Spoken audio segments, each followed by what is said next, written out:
Hi friends, இன்றைக்கி நம்ம ஒரு டேஸ்டியான கீ ரைஸும் மஷ்ரூம் கிரேவியும் பார்க்க போகிறோம். இது ரொம்ப கிட்ஸுக்கு ரொம்ப பிடிக்கும்.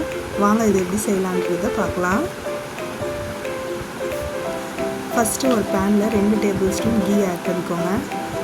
பட்டை, சோம்பு, ஏலக்காய் ஸ்பைசஸ் ஆட் பண்ணிக்கோங்க. 4 சில்லி, க்ரீன் சில்லி சேர்த்துக்கோங்க. கூட ஆனியனும் போட்டுக்கோங்க. இது நல்லா கோல்டன் ஃப்ரை ஆகணும் ஃப்ரெண்ட்ஸ்.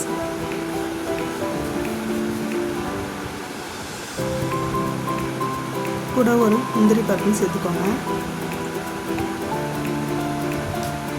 இஞ்சி பூண்டு பேஸ்ட் போட்டுக்கோங்க. புதினா, கொத்தமல்லி சேர்த்துக்கோங்க. இது நல்லா ஃப்ரை ஆனோன்னா டொமேட்டோவும் சேர்த்துக்கோங்க. சேர்த்து நல்லா வதக்கிக்கோங்க. தேவையான அளவுக்கு கல்லுப்பு, 1 கப்பு தயிர் நல்லா மிக்ஸ் பண்ணி விட்டுக்கோங்க. நல்லா ப்யூர் ஒயிட்டாக வரும் ஃப்ரெண்ட்ஸ். இதை பார்த்தீங்கன்னா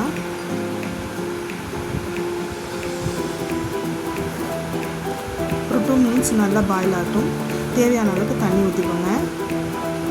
நான் 1 கப் ரைஸ்க்கு 2 கப் தண்ணி ஆட் பண்ணுவேன். உங்களுடைய மெஷர்மெண்ட்டுக்கு ஏற்ற மாதிரி நீங்களும் போட்டுக்கோங்க. இது இன்னொரு கடாயில் இந்த ஸ்பைசஸ்லாம் ஃப்ரை பண்ணிக்கோங்க. கூட தேங்காயையும் சேர்த்துக்கோங்க. இது ரெண்டும் நல்லா ரெட் கலரில் ஃப்ரை ஆகணும். கூடவே ஒரு 4 கேஷ்யூவும் சேர்த்து ஃப்ரை பண்ணிக்கோங்க ஃப்ரெண்ட்ஸ். இது நல்லா ஒரு மைல்டு பேஸ்ட்டாக மிக்ஸி ஜாரில் போட்டு அரைச்சிக்கோங்க. கூட ஒரு கடாயில் எண்ணெய் ஊற்றி சோம்பு சேர்த்துக்கோங்க. ஆனியனும் போட்டுக்கோங்க. இது நல்லா ஃப்ரை ஆகணும். கூட இஞ்சி பூண்டு பேஸ்ட் சேர்த்துக்கோங்க.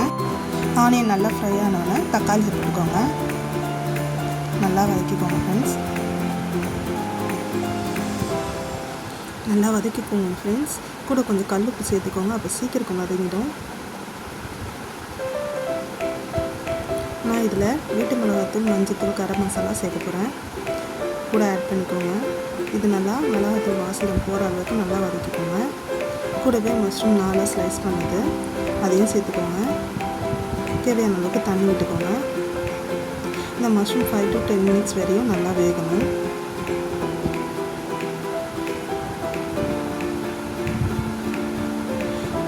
நல்லா வெந்து விடுங்க. நம்ம கிரைண்ட் பண்ண பேஸ்ட்டையும் இதில் சேர்த்துக்கலாம். ஒரு 2 to 3 மினிட்ஸ் நல்லா வேகணும் ஃப்ரெண்ட்ஸ். நல்லா கிரேவியாக திக்காக வர வரையும் வெயிட் பண்ணுங்க. பாருங்கள், மஷ்ரூம் நல்லா வெந்து சூப்பராக வந்துடுச்சு. இந்த கீ ரைஸோட செம்மையான காம்பினேஷன் தான் இந்த மஷ்ரூம் கிரேவி. ட்ரை பண்ணி பாருங்கள். கிட்ஸ்க்கு ரொம்ப ஃபேவரெட்டு. இந்த கீ ரைஸோட இந்த மஷ்ரூம் கிரேவியை ஒரு பைட் வச்சு சாப்பிட்டு பாருங்கள். சூப்பராக இருக்கும். உங்கள் கிட்ஸுக்கும் கொடுங்க. தேங்க்யூ. பாய்.